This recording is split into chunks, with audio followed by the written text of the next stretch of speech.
This review contains spoilers. Hi, my name is Stereo Mike.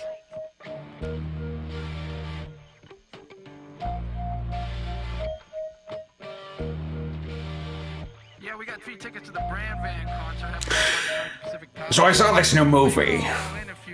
Well, it's not new, but it's new to me. I saw it. It was called Bridge on the River Kwai.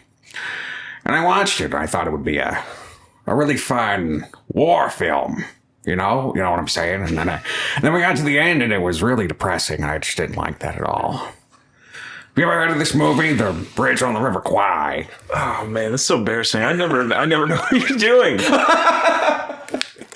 You don't know? Yeah. Oh, is it Nixon? No. No? No, it's Pacino. It's like old Pacino, like older. Wow. Yeah. That was good. That was good. Tits! I wish I could have countered that with young Pacino. Young Pacino. You want to try it? I'm dying here. That was it. That was all. That's all I can do, really, for Pacino. That's my family. That's not me.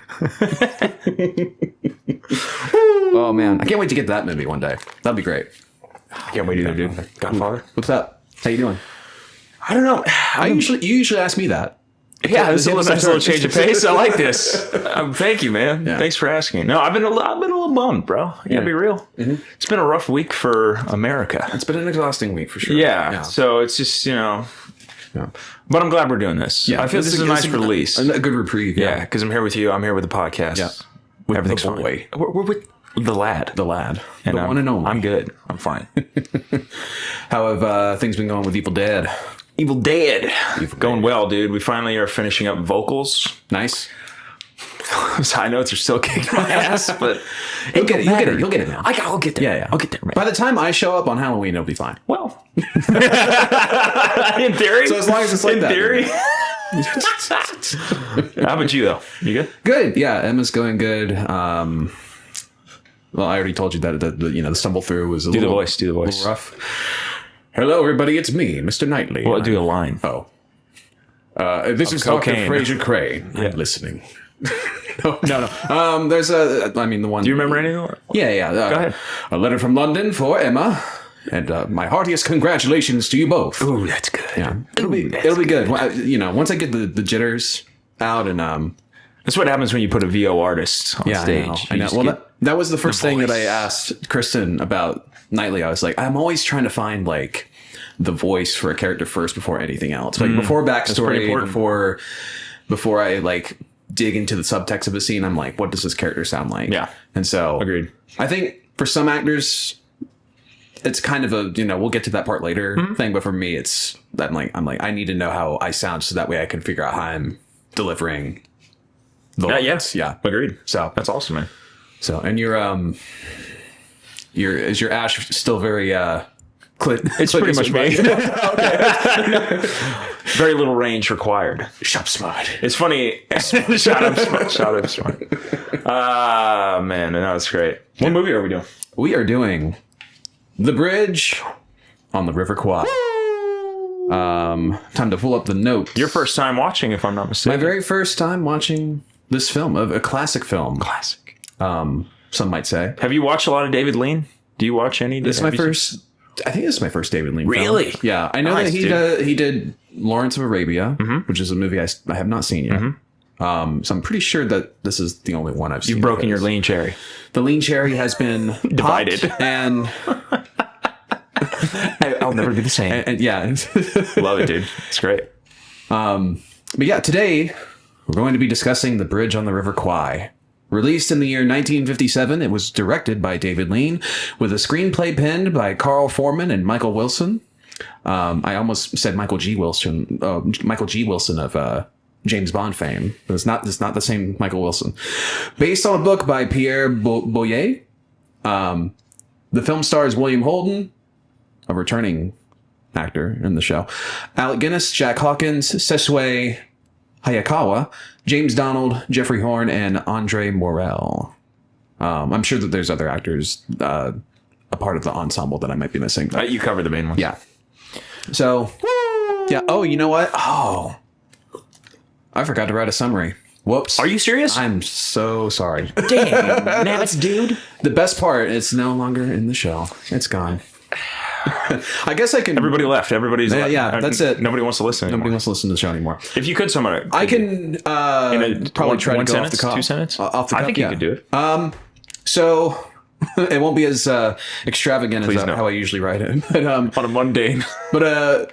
a large group of POWs, English POWs, get transferred into this work camp. Japanese work camp. That's headed by soldiers from the Japanese army, and the colonel of that group, Nicholson. He is the head honcho in charge of the English side, and he. This is yeah. I know, I thought this was a summary. No. They have to build a bridge Anyway, so yeah, over a river they're named Kwai. their task given to them by the Japanese is to build this bridge, and if they're not able to build this bridge in time, they're going to kill them.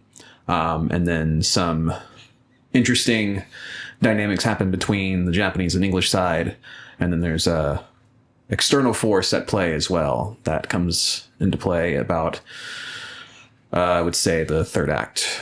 Yes. And what a third act it is. It is a third act for sure. For sure. Yeah. I was gonna say my last line, but I'll save it for the very end. Save it. Yeah.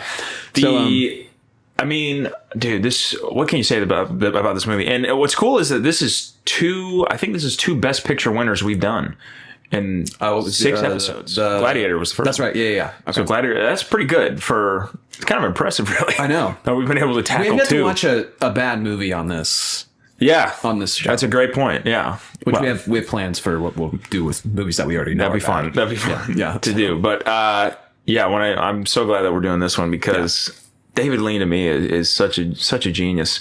He has such a very good sense of like scale. Like he knows how to. He's the king of give the you, like epics. the big picture, dude. Sort of stories. Yeah, we can talk about Lean real quick. I mean, I don't really know a whole lot personally about him, but I mean, the guy had an eye for scope. The guy just. This is a big movie. He's the king of epics, dude. Yeah.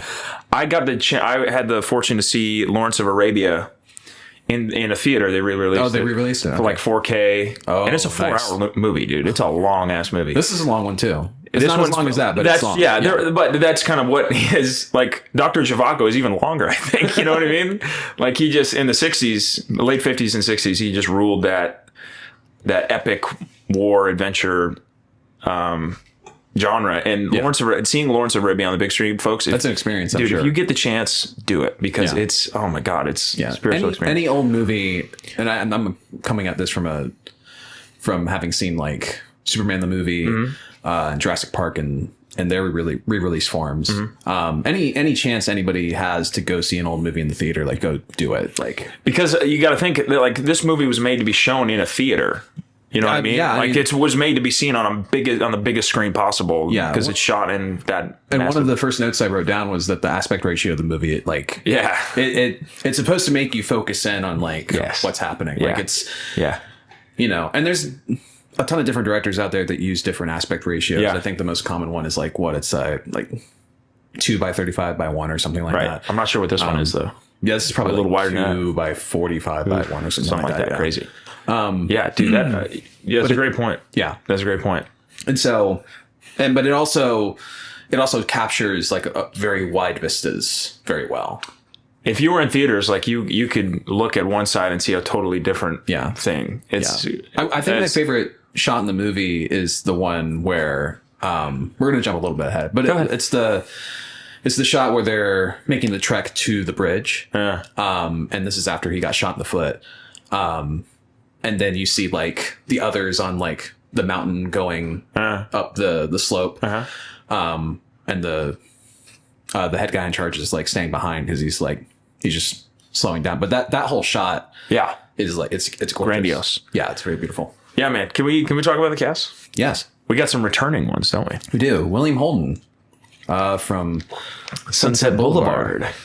Yeah, he's great in this movie, and I immediately like when he started talking, I was like, oh yeah, that voice.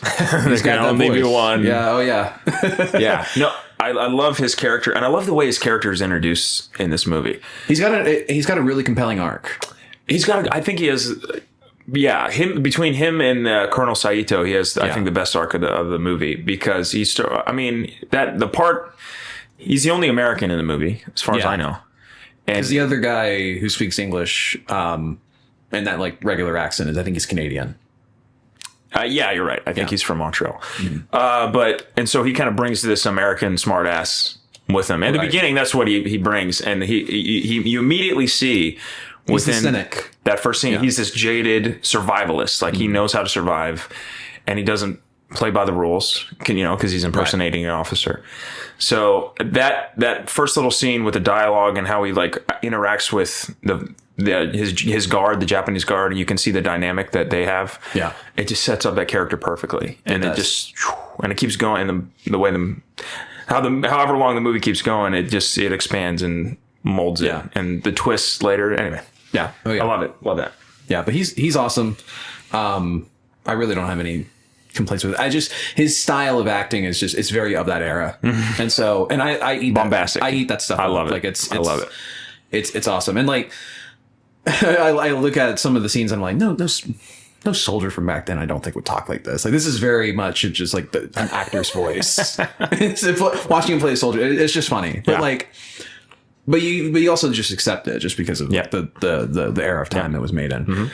But next up is I say a legend in Alec Guinness.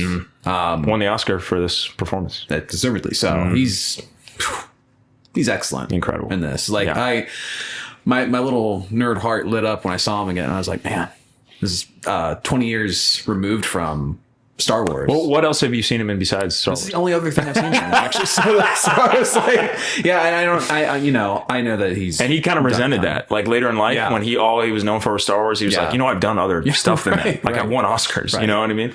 And I think that bugged him a little bit because I think this might be his magnum opus in terms of performance. And it's cool because when he probably has the... Like, I think his arc it's a roller coaster. And I don't even know if I would call it an arc. I think I would call it just like... His journey, is a roller coaster. It's very much so. Yeah, Alec Guinness. So it's interesting because before Bridge on the River Kwai, he had done some other movies with David Lane.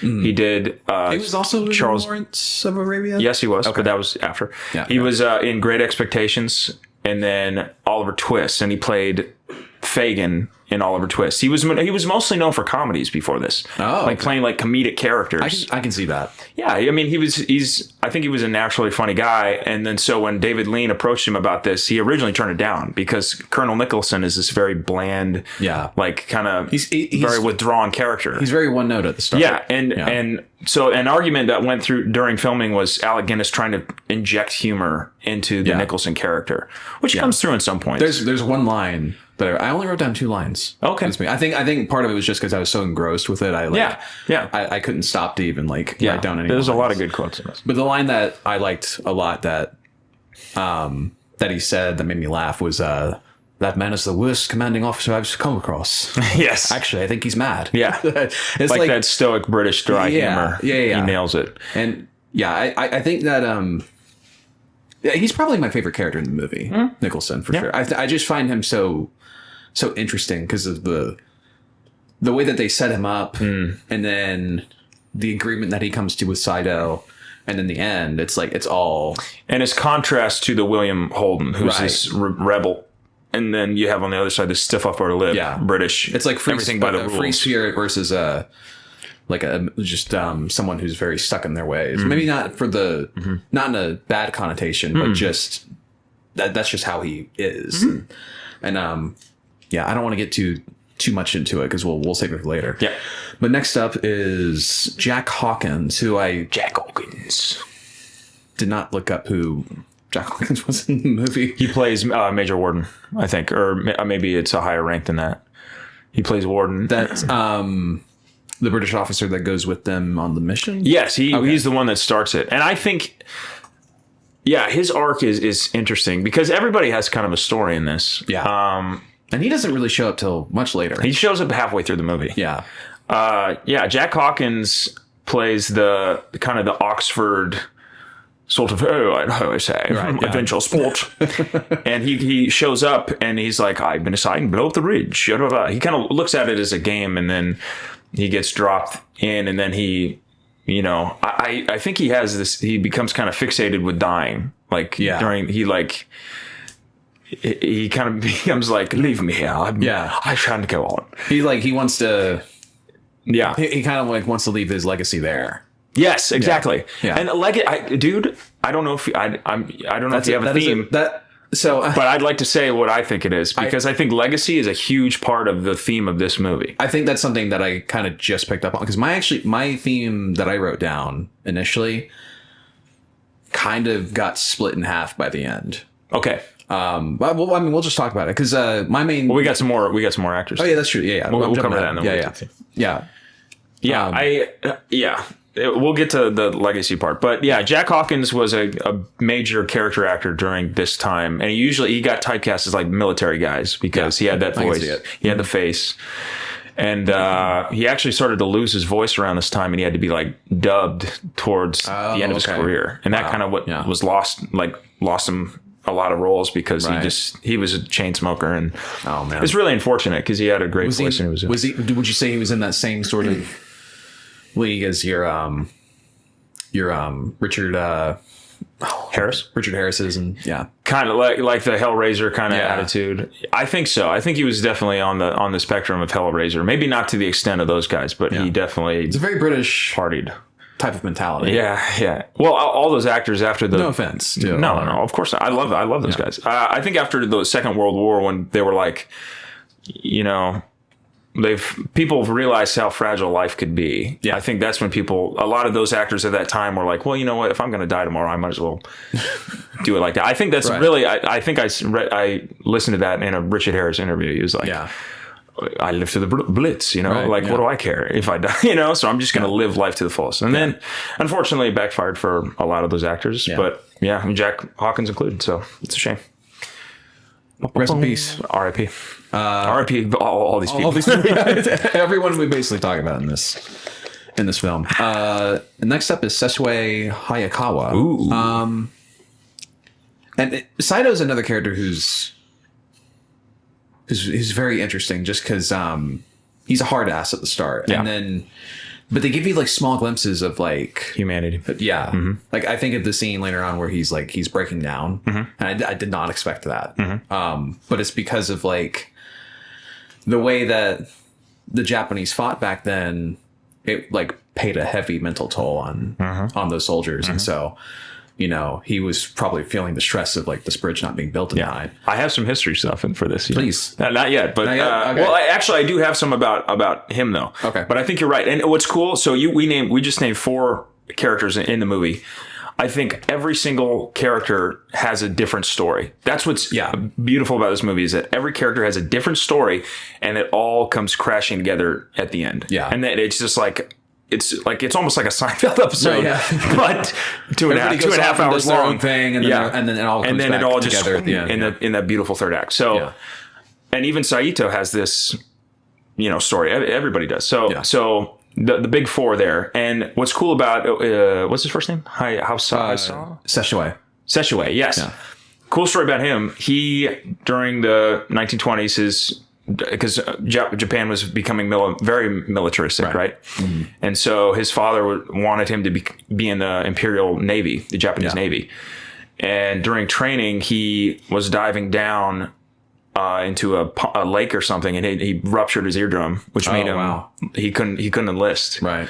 He couldn't serve, and that kind of fractured his relationship with his dad. Yeah. And so he was so distraught by dishonoring his family, because that's such a huge part of Japanese culture, that he tried to commit seppuku.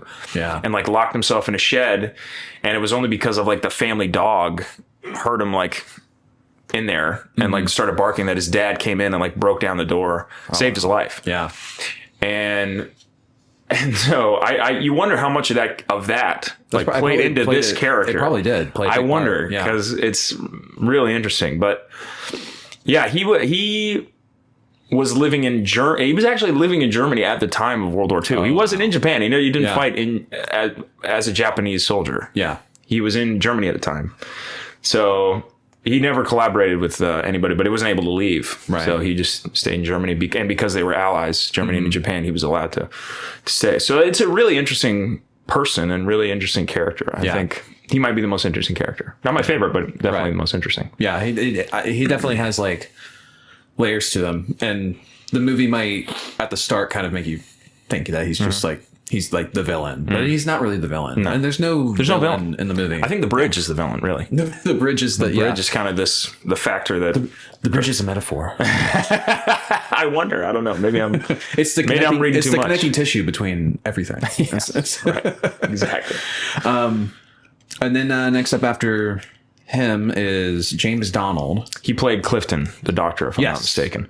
Clifton is a really great character. Very underrated. He's the one character in the camp that's like he has like some pushback on like what is happening because And he's the voice of reason. Right. He's this person that's kind of above all this, looking down and just looking at the madness. Ooh, right. Callback. Yeah. And the madness, the chaos. Just this. Yeah, this world that he's trying to live in. Yeah.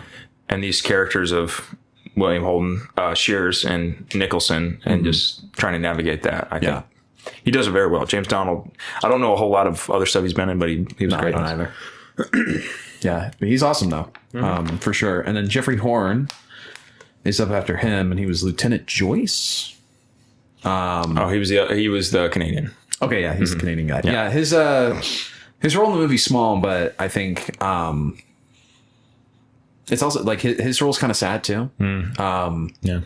Like he's this guy who didn't see really any combat at all, and I think it was an accountant. He was like an accountant or something. He ran with a lot of numbers. He was a numbers guy, and so but they picked him anyway. And seeing his journey from becoming this like timid sort of person and then having to become a murderer essentially is it's interesting to see that, especially when it's like the conflict at the end. I feel like it all could have been avoided. But C'est la vie. Yeah, we'll get there though. I don't know the last person though. Andre Morel played Colonel Green. I think he's the guy that sets everybody off on their mission. If I'm not mistaken. Yeah, that sounds right. Yeah. Yeah. Yeah, he's there. He's there. He's in the movie. But he was in the upper range of the top billed actors. Yep. So Yep. Yeah. Do you want to hear my note for the theme? Please. Of what I thought the movie was about? Please. Until the end. I thought the main theme was the power of an unbreakable will can push even the most beaten and downtrodden through a hopeless situation. And then I watched the ending and I was like, oh, I don't know about that. Don't know about that anymore. I think at the start, you get that sense.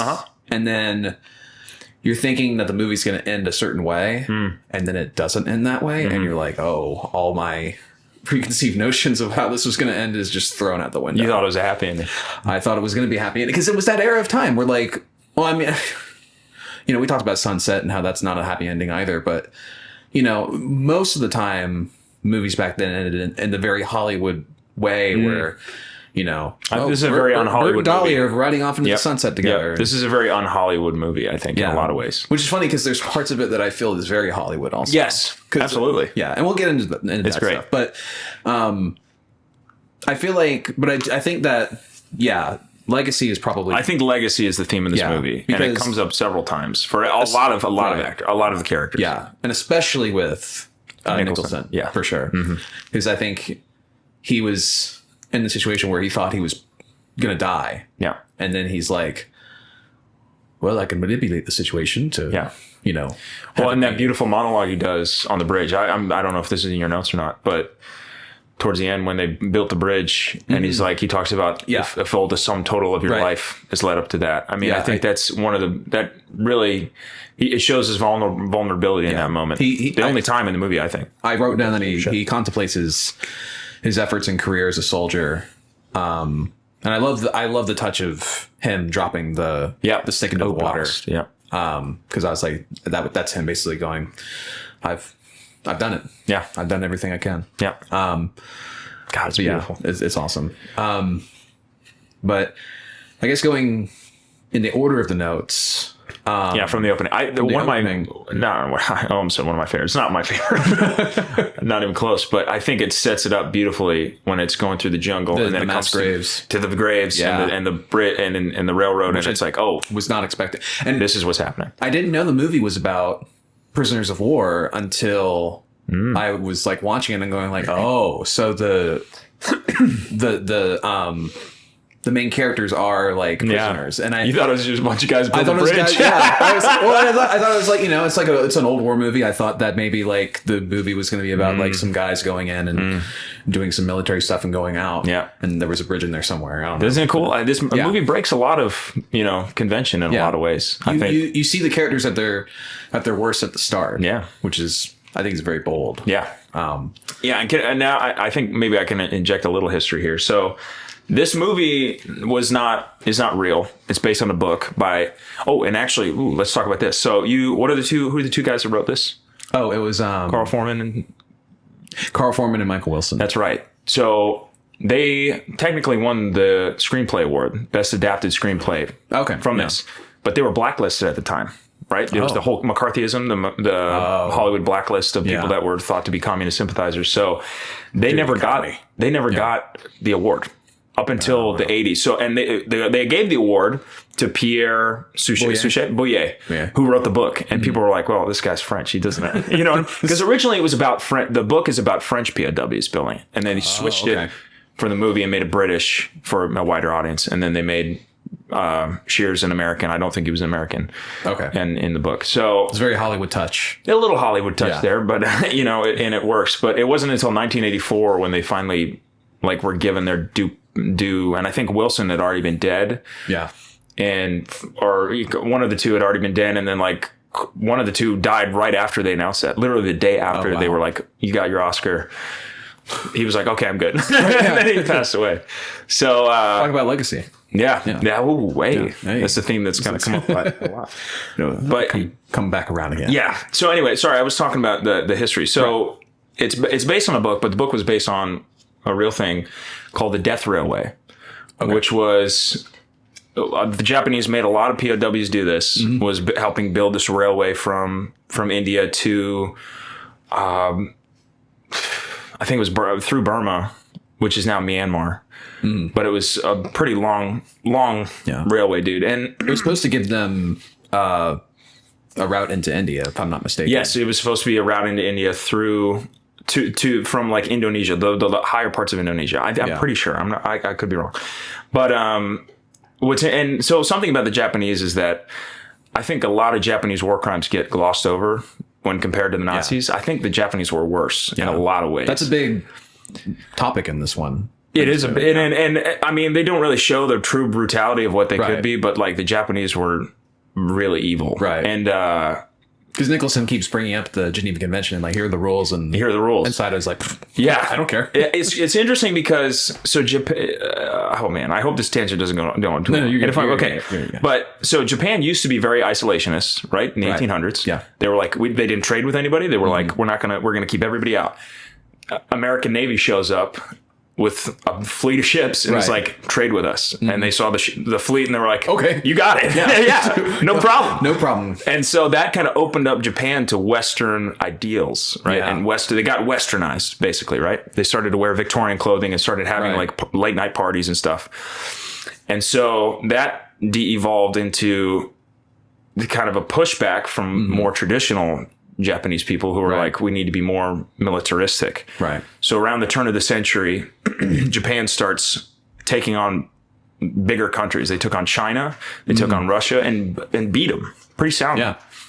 So this whole military doctrine has really was a huge part of Japanese culture. It was major. They were mostly military.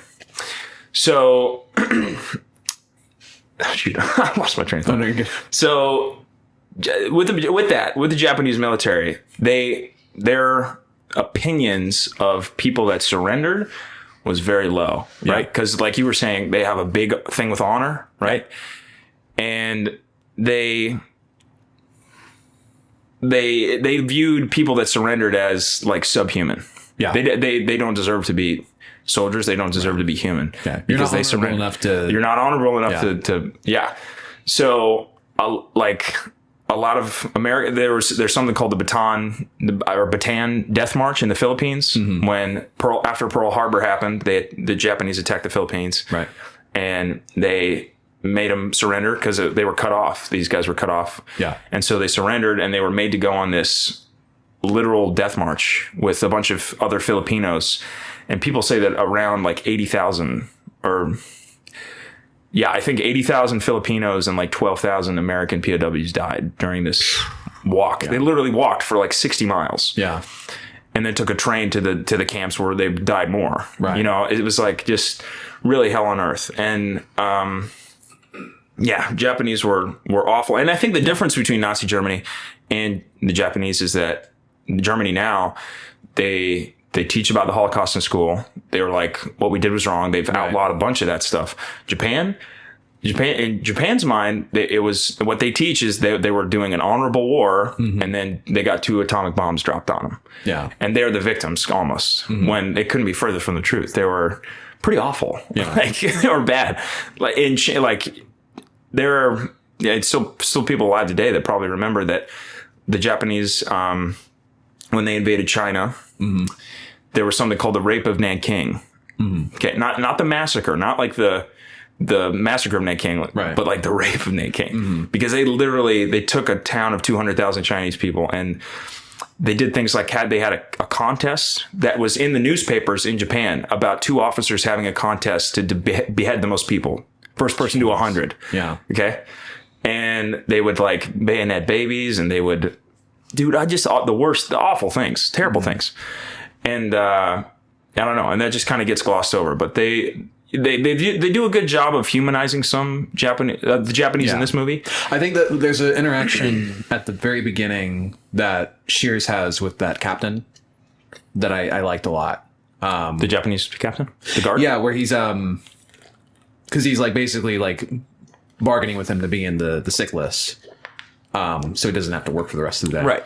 And I feel like that moment is like a small touch of humanity between the two parties, even though one's a prisoner and one's their captor. Yeah, that's not. It was not to say that all the Japanese were evil, but and some of them had been educated in America. Yeah. And actually the most famous guy named Admiral Yamamoto, who was who helped engineer Pearl Harbor, and said, like, guys, this is not a good idea. We should not attack the States, because I've been there. Very reasonable. And they're very technologically advanced, but they, didn't listen to him, and they went on, and that's how that went. So it's interesting. That part of history fascinates me. Now we're great pals. Now we're good, but now we're us in Japan. Yeah, and now it's all anime and weeaboos. Yeah. Hell yeah. It's great. Yeah, that's great. But yeah, sorry, I went off there. But yeah, where were we going after that? I don't remember. Right, we were talking about the opening scene and the mass graves and everything. But I think that opening shot, that was something that I just didn't expect, and so when I saw the mass graves, I was like, something's kicked wrong. Up a notch. Yeah, it did. I was like, ooh, that's a lot of dead people. Yeah. But moving into that, or from that into the entrance of the British troops, The whistling. right? I heard that tune somewhere, and I was like, where have I heard that before? And it was the Breakfast Club. It was the only other place Really? I heard it. Yeah. Yeah, it's a pretty iconic theme. Yeah, and theme so awesome, iconic entrance though. Oh, so good. It's like you're like, these are some good boys right here. They're just- There's some lads. yeah, there's some lads right here. It's kind of funny because it makes you feel really endeared to them without knowing all of them.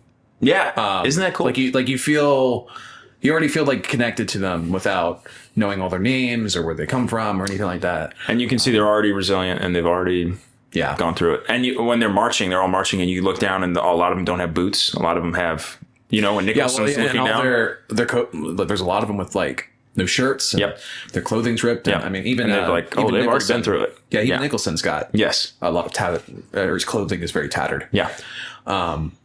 But I love that entrance for the troops. I think it's very cool. And I love the shot of Nicholson slightly turning his head to like kind of see Saito in his his cabin. I love shots like that where there's just like, there's a little subtle, little bit more something going on than just the characters just standing there. Yeah. But to me, that shot showed that Nicholson clearly knows who's in charge of the camp. Yeah. That's how I read it. Because he's like, okay, that's the person that I need to talk to. Yeah. I said it's clear that the prisoners are not taken care of by the Japanese, but they are kind of left to their own devices when it comes to their own health. Because they kind of didn't care about whether or not the prisoners were going to die, and they were just kind of like, no, if you survive, you survive. But as long as we have enough people to build this bridge. Yeah.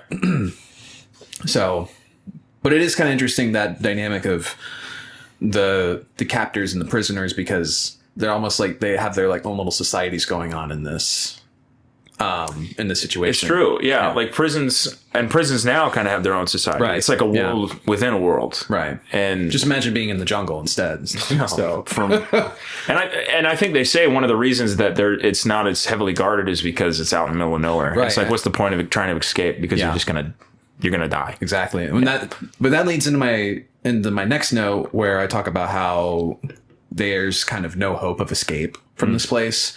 Because there's other movies where the characters are in this sort of situation where they have a way of getting out, and the tension comes from, well, how are they going to get out? Right? Yeah. Are they going to get out or not? You think about like The Great Escape or something like that. But this movie's not like that. Yeah. And even when Shears does escape, it's kind of abrupt and out of nowhere. Like, it kind of just happens. The pacing of that was very boom. It's like right. Well, and it's what's interesting about this is that the whole first hour is basically exposition. Yeah. The real plot of the movie doesn't really happen until like halfway through, when we got to blow up the bridge. Right. And then that's when the everything kind of starts to pick up. But really, the first hour is really, they don't make movies like this anymore. They're never going to. It's a very deliberate Yes. type of movie where you're getting everything. Yeah. Laid out in front of you. It's a narrative story. And it's not in a pandering manner where like they treat you like you're an idiot. It's just they lay out everything that you need to know, and then there's still like subtext underneath everything else. Yeah, they take their time, and that's something that I don't think enough movies do today. Yeah. Is that it is long. Yeah. But I was originally gonna try and watch this last night when I got home. I was like, no way, man. Yeah. So I'm glad I watched it this morning. But yeah, it is a slow burn for sure. But I feel like it never doesn't drag. It's not a slow movie. No, it's a long movie, but it's not a slow movie. Yeah, the pacing is just. It feels like The Pianist, where like it's very much like boom, boom, boom, boom, boom, boom, boom. That's true. Yeah, that's a good point. Yeah, I think it's even faster paced than The Pianist, because The Pianist had these the black fade in and outs, which kind of broke up the pacing. This one is just this one's very it dissolves into the next beat. Oh, so good.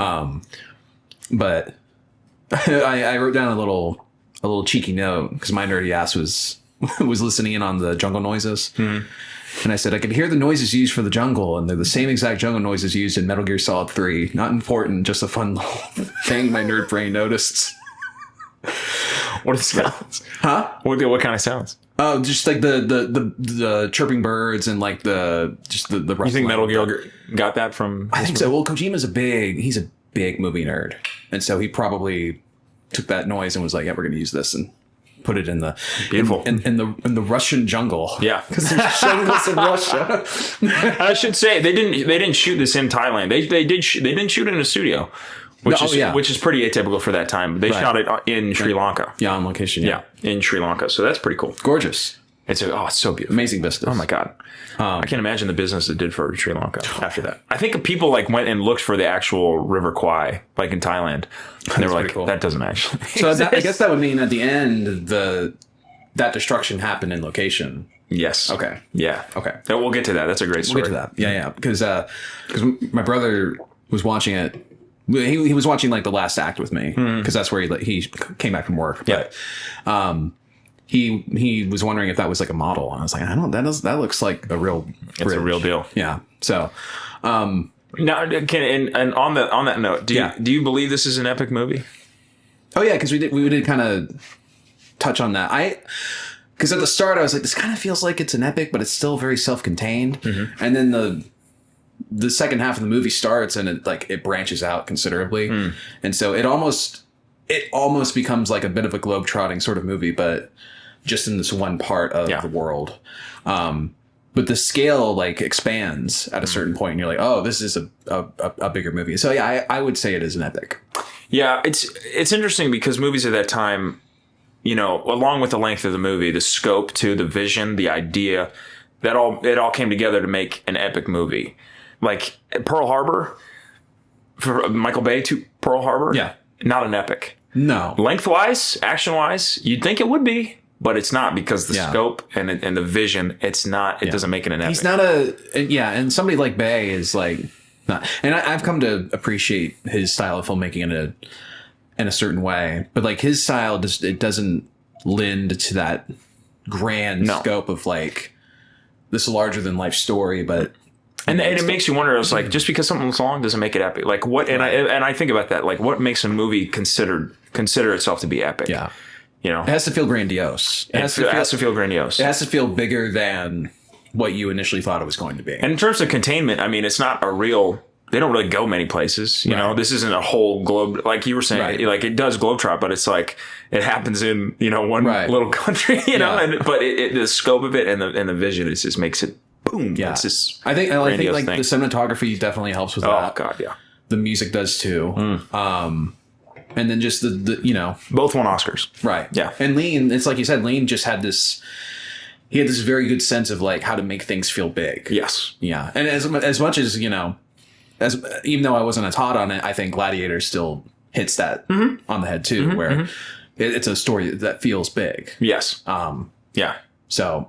Yeah, I definitely agree with you. I think this movie it is an epic. Excellent. It's an epic. An epic. I like. Oh no, I already read that note. I noted that Shears has clearly lost all hope, whereas Colonel Nicholson hasn't.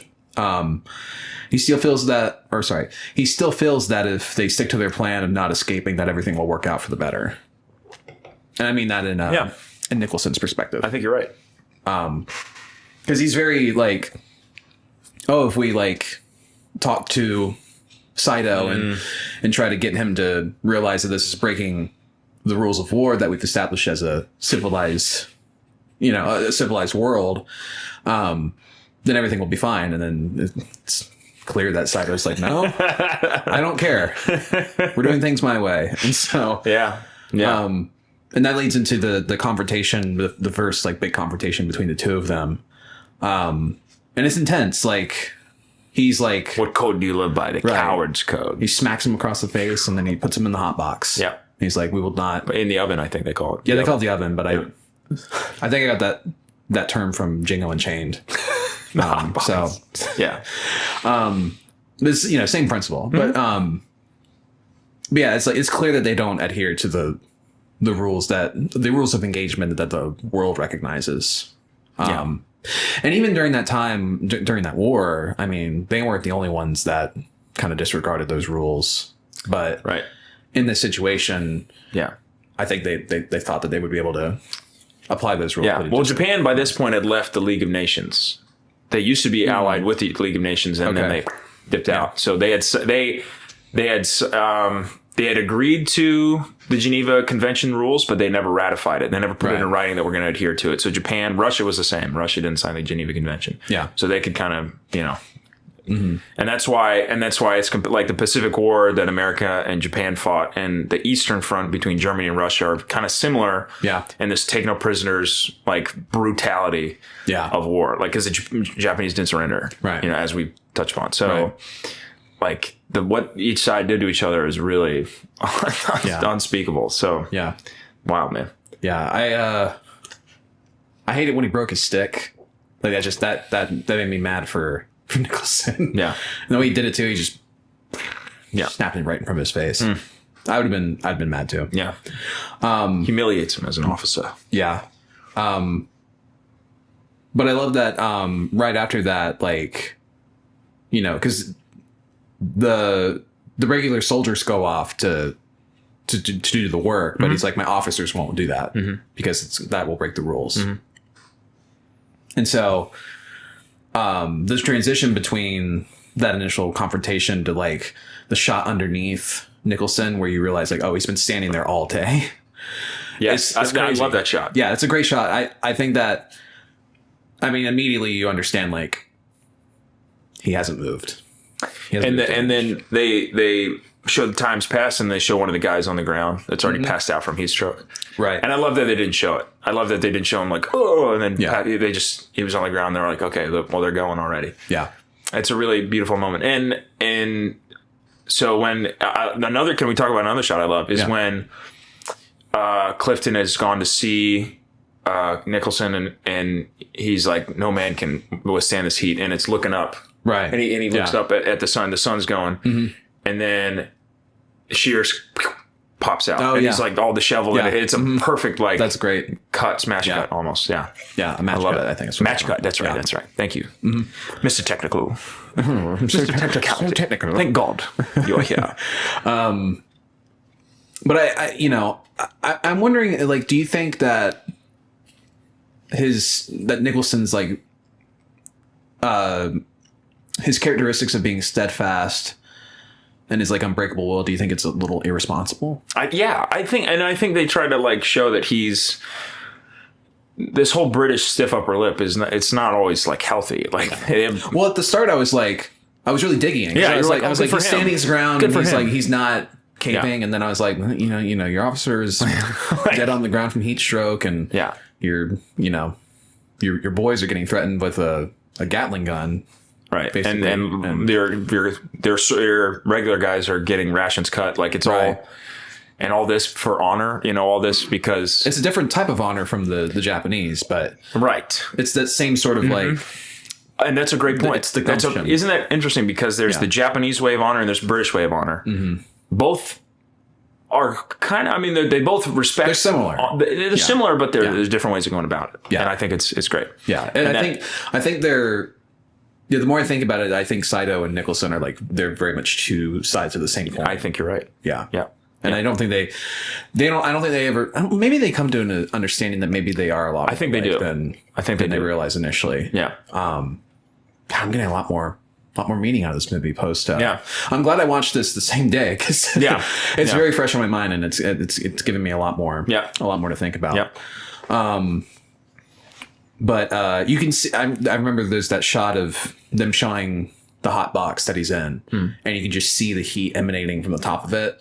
And I was like, man, it just felt like you could just feel like how hot it would be in there. Oh God. I said gnarly stuff. Gnarly stuff, dude. So when that scene when Alec Guinness finally gets brought out, so he gets brought out the one time, and then he goes back in and he gets out the second time. That's when he gets freed. Yeah. That walk that he does when they Oh, bring dude, him I out, felt that. that little bit apparently is Alec Guinness's favorite thing he's ever done acting wise. I would agree with it because, dude, I was watching that and I was like, dude, because I think about that stuff about, just the type of walk that you do in a scene, and I was thinking about that. I was like, oh, It's beautiful. I'm almost like jealous. Just that tiny little Yeah. bit, and he based it off his son who had polio, who had difficulty walking. okay. So he brought that a little bit inspiration, yeah. into that, just trying to stay upright, but you can see he's barely able to stand, and it's It's awesome. I love that. So good. Yeah, and I love that that his voice changes when Clifton meets up with him for the first time, when he's in the box, and like, his voice sounds a little bit more gravelly, and yeah. he's like he hasn't had any water at all. Yeah. It's probably that dry heat. Yeah. Well, actually, it would probably be more of a humid heat because it's a jungle setting. But I don't know. Yeah, I don't know. I got probably humid. Yeah. I've never been to Burma, so Yeah, neither have I couldn't tell you. I've never been to Singapore. Clearly, we've never been to Singapore. But then I like that it leads into the sort of conundrum of like him sort of starting to realize, like, should we stick to our guns, or like would it be better off to just go ahead and like start working with them? I think that seed is planted with Clifton, in that first interaction between the two of them. And then eventually Saito and Nicholson come together to try and like come to an agreement. Yeah. And Saito kind of like thinks about it. And then I think Nicholson plants the seed in Saito's head where I'm not going to break. Right. It's really a battle of wills. It's like, Yeah. who's going to break first? right. And, And- we see how that turned out. Right. And Saito And he has a breakdown, little Right. cry scene because of it, because his honor has been Right. cut. Yeah, and Saito realizes like, well, if we don't get the bridge done, I'm dead. Yep. And if I don't come to an agreement with them, they're not going to work on the bridge, and I'm still dead anyway, and they'll die. And so he realizes that it's a zero sum game. Yeah. So then eventually they come to the agreement, and this is where the movie, for me, kind of it became just a lot more interesting because I could tell that Nicholson was taking great pride in what was happening, because he was like, it's not just us building a bridge so we can survive. It'll be us building a bridge so we can like leave something for the world to remember. Legacy. Yeah, exactly. And yeah, he's like, he has a line like, in 600 years, that the Right. British Empire built this bridge long after, because the war's going to end or something like that. And he doesn't even say we're going to win this war. He says the war's going to end. Right. And people will have this bridge. Yeah. And you can understand where he's coming from. Like you can see that he takes pride in the British, like the British way, and British doing things 110% over the enemy. And it's a weird thing because it's like in that moment, would you collaborate? Right. Or would you like try to sabotage how they've been doing it? Or Right. would you be like, we gotta build this the way Right. we should? Do you think this movie's about? This is a weird thought. Do you think this movie's about art versus commercialism? Could be, maybe a little bit, a tinge. Maybe unintentionally so. But I guess you could take some of that from it. Yeah, because he does have this like Nicholson. I mean, he does have this sort of this drive like an artist would in this sort of situation where he's like to pull from a different World War II film. I think about Aldo Rain, where he's like, I think this might just be my masterpiece, and this is like. I mean, maybe to Nicholson, like this is sort of like his, like this is my magnum. This is my bridge. This is where Yes. I will leave my mark on the Yes. Yeah. world. Yeah, I agree. It's 110%. this movie's kind of deep. Yeah, Not man. deep in the way that we've been talking about with the past couple of movies, where we're like it's deep, but it's not. Yeah, this is right. this is actually like really deep, and it gets Yeah. you thinking. Very much so. And for a movie made in 1957, especially an epic war film, I didn't expect it to Really? be like that at all. No, I mean, I just I kind of went in thinking like, oh, it's gonna be like a cool like I know what you mean. Like the standard, Hollywood type. Yeah, I agree. yeah. Yeah. There are I think a lot of Hollywood war movies are like that, unfortunately. I think some do during that time got it right. And this is definitely one of them. For sure. Where, Oh, yeah. oof, man, it's the humanity and the people. It's really it's really a character piece, really. It is, yeah. know? I think that's why I liked it so much, because I was like, the characters are a lot deeper than I thought they would be. And so, because I was thinking that Alec Guinness was going to be like the guy in charge, and he's going to get the job done, and Right. And in a way, he does, but it's not what how you think it's going to go. Yes. And I loved that. And next on my list of notes was the scene of Saito breaking down and crying, and I was like, oh, that's did not expect that. Yeah. But it's a great little bit of humanity for somebody who's been so cruel and like unfeeling the whole time. And you see that like even people who are like that, they do really They're still human. have feelings deep down. Yep. And I wrote that it's interesting to see the Japanese slowly starting to treat the English soldiers so well. But if Saito kind of had his way with it, I think he would still probably want to just do it the way he wanted to originally do it. Right. But since they're so stubborn about it, he's like, well, I got to just comply with them, otherwise I'm dead. Yeah. And so, Yeah. and so it's Shears, he escapes, and then he ends up on that it's like a British like sort of hospital Yep. that's in that same sort of region. And then some British officers track him down, and they want him for the mission to go and blow up the bridge. But I noted that the scene where Shears gets tackled when he's on his way to go see them, I thought that I was like, this is like the first like real joke in the movie. Because it was played so straight for the whole first half, and then you get this like one moment of levity, and you're like, huh. And I think it's because the environment's a little more safe. Right. Like there's no threat. Yeah. So it's just a little funny thing that they can inject in there. Yeah. Yeah, I think that kind of lets the audience's guard down. Yeah. Because the whole time it's been such a hostile. Everybody's on edge because, oh my God, what's going to happen? Yeah. Exactly. Agreed. Yeah. After that point in the movie, the building of the bridge becomes a point of contention between The British. Nicholson and Clifton. Because Clifton's like, I think this is all just like... Must we build it so well? Right. Like, we're going to die build it, anyway. And Nicholson's like, no, you don't understand. It's like, this is going to be bigger than either of us eventually. And so I really like that the film kind of gives the British like a multifaceted look at like what's going on.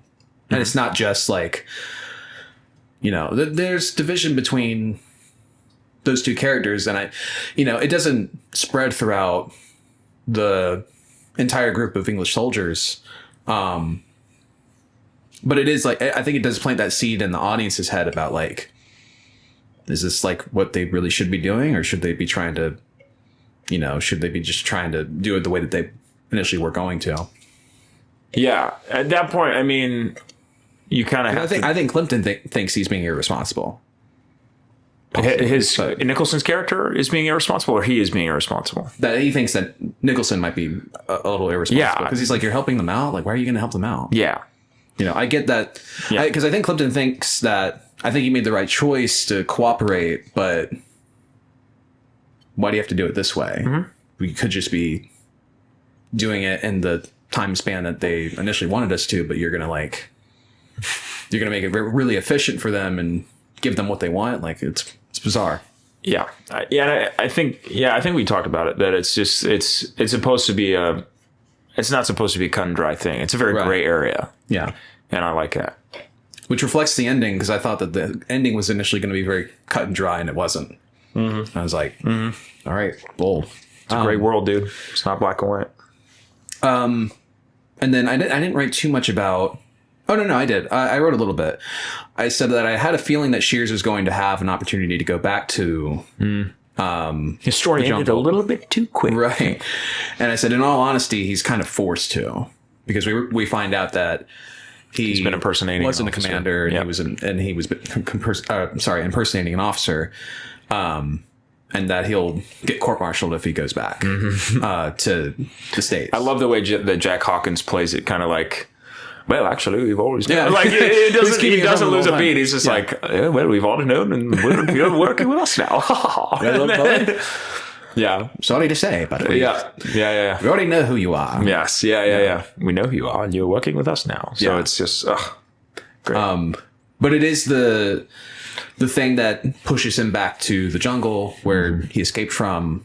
And did not expect. I love that the movie keeps throwing curveballs the audience's way, because you expect them to drop in from the parachutes and everything's going to go smoothly.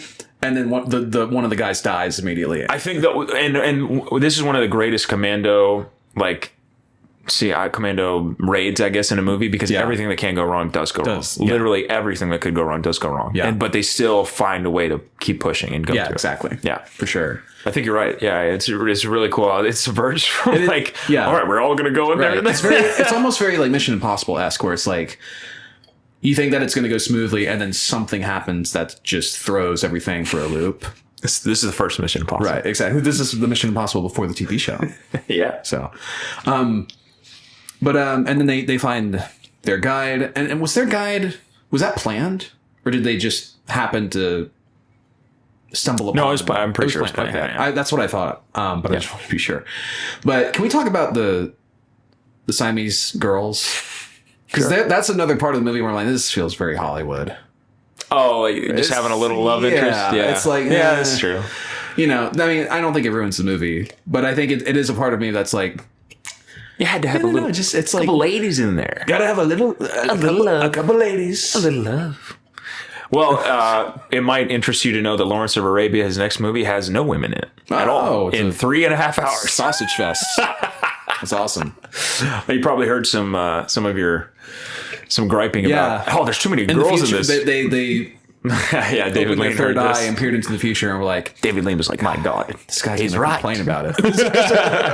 Yeah, I don't know. It was something I noticed where I was like, the movie up until that point had, well, no, there was the nurse that he was kind of having a fling with, but for the most part, it's a very male heavy movie. Oh yeah. And so to have the four Siamese women in there, it's you know, I just noticed that. I was like, okay.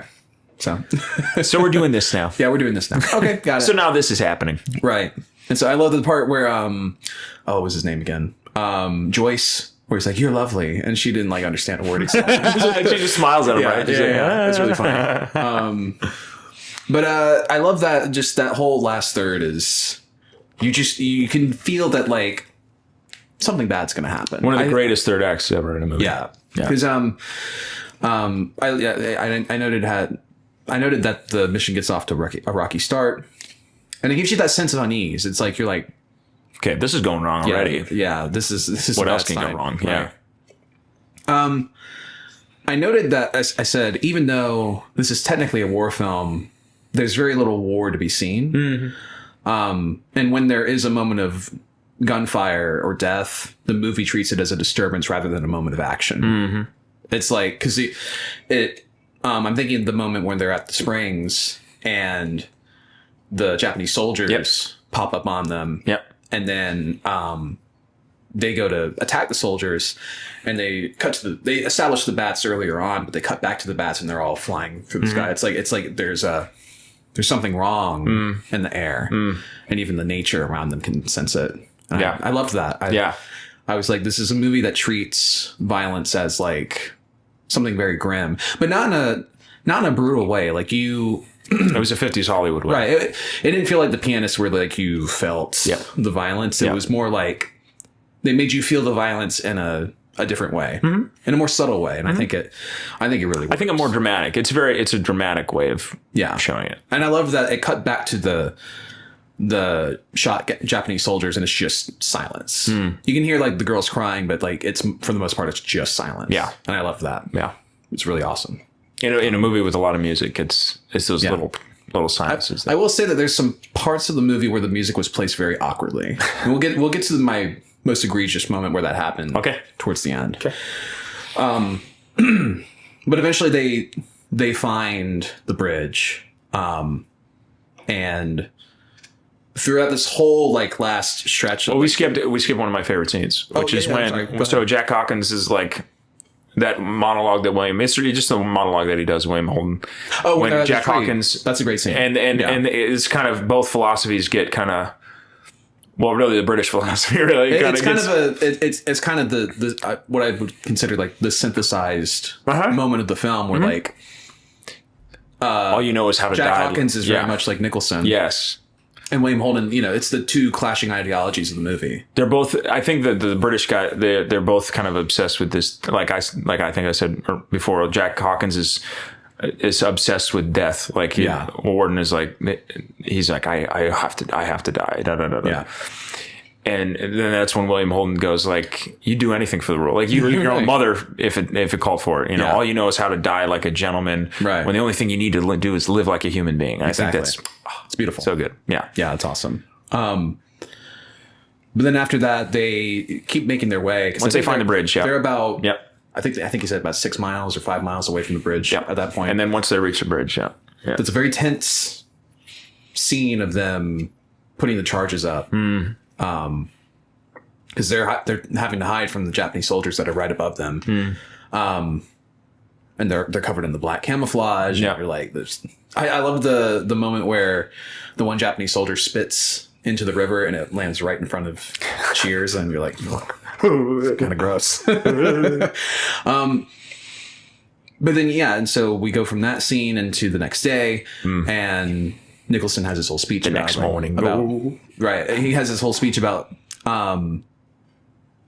leaving behind his legacy and looking back at everything he's done in his life, and I think he thinks that this is his greatest accomplishment. Yep, I believe so. Yep. And then my very last note, because we're going to be talking about the end of this movie now. My very last note was, you lied to me. This movie is a little depressing. Did I Just say a it's little not? bit. Right, last week I was like, is it depressing? You're like, no. And I was like, but the You're ending, right. the You're ending's right. pretty. It's not as I didn't want to depressing. spoil it, as, dude. I didn't want to spoil it. It wasn't as depressing as like the entirety of The Pianist, but it's still like, it makes you go, oof. Yeah, Like, ouch. it's a gut punch. Yeah.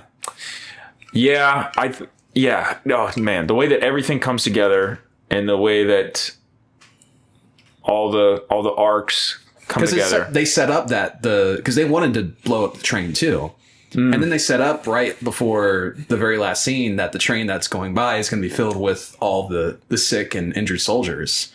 And you're just like, oh, Did they really? yeah. Oh my god! Yeah, I didn't catch like, that actually. So I was like, oh no. So Jesus. it's gonna be I worse. forgot that. Wow, that's Yeah. crazy.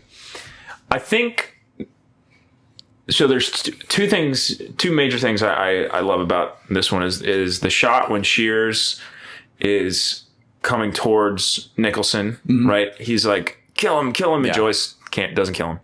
He makes that face when he crawls up at Nicholson. He's like, yeah, like that I love grimace. that. Oh, I love Yeah. it. And so he's like, and it's one shot, and it's who kills Yeah. one Japanese, and then it keeps, and then the camera starts to close in on him, and he just when he gets there, Yeah. and And then he goes, you. Yeah, I love that. you, and then he dies. And Yeah. oh man, it's so good. It's so good. And then the other thing I want to say is that Alec Guinness's final line, What if I think I think probably won him the Oscar when it's like, what have I done? It's not dramatic. It's not this, what have I done? Right. It's this It's very- flat. it's very matter of It's fact. this flat, like, Yeah. what have I done? Yeah. And then it gets, and I think, like, do you think he was trying to blow up the bridge, or do you think it just happened by accident? I think it just was a I think happy he accident. realizes, because I was like, because so they kill Joyce, and then Shears dies, and he's the last one next to the charge or the detonator, and I was like, is he going to go for it? Is he going to blow up his greatest accomplishment just to kind of, I don't know. Do you think he maybe to redeem himself? realize? Yeah, do you know, think, or yeah. I don't know. I wonder if maybe he thought he was going to do it, and then once the mortar hits, and then he like Right. goes down, and then I think he just Because he doesn't like make a move to try and he just kind of stumbles on it. Right. I think it might have been a combination of the two. He realizes his mistake, Yeah. but then he dies, and it just happens that Yeah. then the whole bridge Yeah. blows. Yeah, I'm there's that- I'm not sure. There's that line that Jack Hawkins has where I think he says like, I didn't mean to. I didn't mean to do it. Yes, yeah. He throws the mortar into the river. A little anti-war, a little Yeah. sprinkled in at the end. Yeah. The only person in this finale to survive. Ben Other, Clifton. yeah. Yes, you're right. Yeah. Of the attack and the Siamese girls. Right. Exactly. Yeah, no, it's what's cool about when they blew up the bridge, David Lean, was so worried about them losing that footage. He sent it Yeah. on 5 different planes. Oh, wow. Different reels of it. Because he was like, we can't lose this. I'd be afraid too, It was honestly. it's a one and done. Yeah. What are you going to rebuild the whole bridge and then blow it up again? Yeah. With a train? No. Yeah. It's So- like I think about the Mission Impossible movies, and one of the more recent ones, they actually like threw a train off a railroad track, and it's like you only got that for like one train. You can only it's Yeah. a one take thing. Yeah. And I think there's a story that one of the reels was like left behind and left at like an airport out in the sun, and they were like, oh my, because it was film at the Right, time. yeah. They're like, oh no, we just lost this whole Right. thing. And apparently it was fine. By some miracle, the film was good, Yeah. and so it worked. And so That stuff would thank burn God. up. Yeah, very easily. yeah. So somehow, some way, it survived. And what happened next was cinema greatness. Yeah, I just Cinema. I love that the ending just it leaves you with this.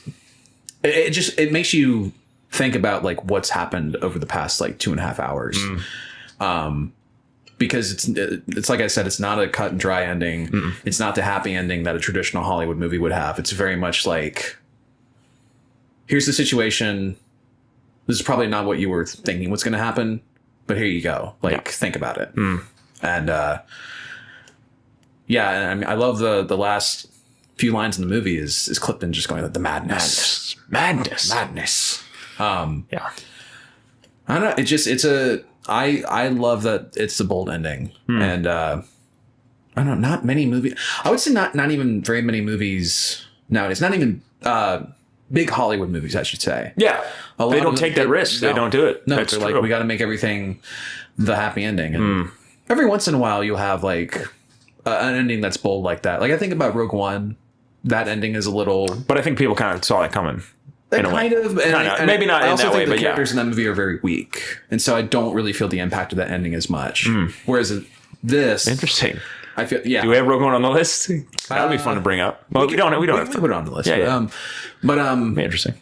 but I think the characters in this movie are very interesting, and so when everybody dies, I'm like, oh man, I feel bad. Yeah. And especially even like the nameless soldiers, you're like, oh man, I liked it when they whistled. You know, it's like, you know, and you feel bad for everybody involved. Isn't And I think that- even the isn't that Japanese, you feel bad for. You're like, man, it's just it's a really messed up situation. It's a all shitty around. situation all around. Yeah. Yeah. So, yeah, I mean, it left me with a lot to think about for sure. Yeah. I really appreciate the movie doing, but yeah, that's basically the whole thing. Nice. What time we at? It's a good question. 112. That's Not too bad. Not too bad. Yeah, better than last week for sure. For heaven's sakes. Oh man. Yeah. But you have any final thoughts? I love David Lean. Like I said at the beginning, if you ever get a chance to see one of his movies in the theaters, you have to do it because it's like these movies, the Technicolor maybe widescreen in ones. 2027 we'll get a re-release. I'm there. I'm so there. I'll see it. Hell yeah. Absolutely. Yeah. So I couldn't recommend this movie more. It's just, and I think you covered it really well. Like it's a movie. It's a 50s Hollywood movie that subverts all the tropes of that era. Yeah. And does it in a way that's just so humanizing and so real. And I think it definitely deserved the Best Picture Yeah. Oscar. Would you recommend it? I did not say. Did you? I think I did, but I'll say it again. I highly recommend this movie. Yeah. I highly recommend it too. It's a movie that I wasn't expecting to kind of like it kind of captured me and like enraptured me in a way I wasn't really expecting. I thought it was just going to be a cool 1950s war movie and with Alec Guinness in it, and then it was like, no, this is so much more than that. It's kind of nuts, but Yeah.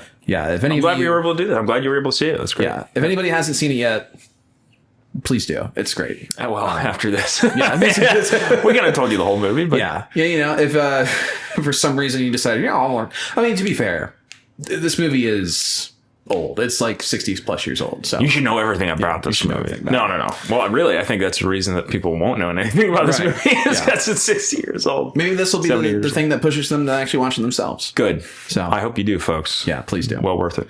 All right, Siri, pick a number between 2 and 468. All right, she gave me 423. It's very low. It's probably the lowest number we've gotten, I think. Towards the bottom. You alphabetize it, right? I did. Okay. Ooh. Oh, I love this movie. The Wind Rises. Bye. From Hayao Miyazaki.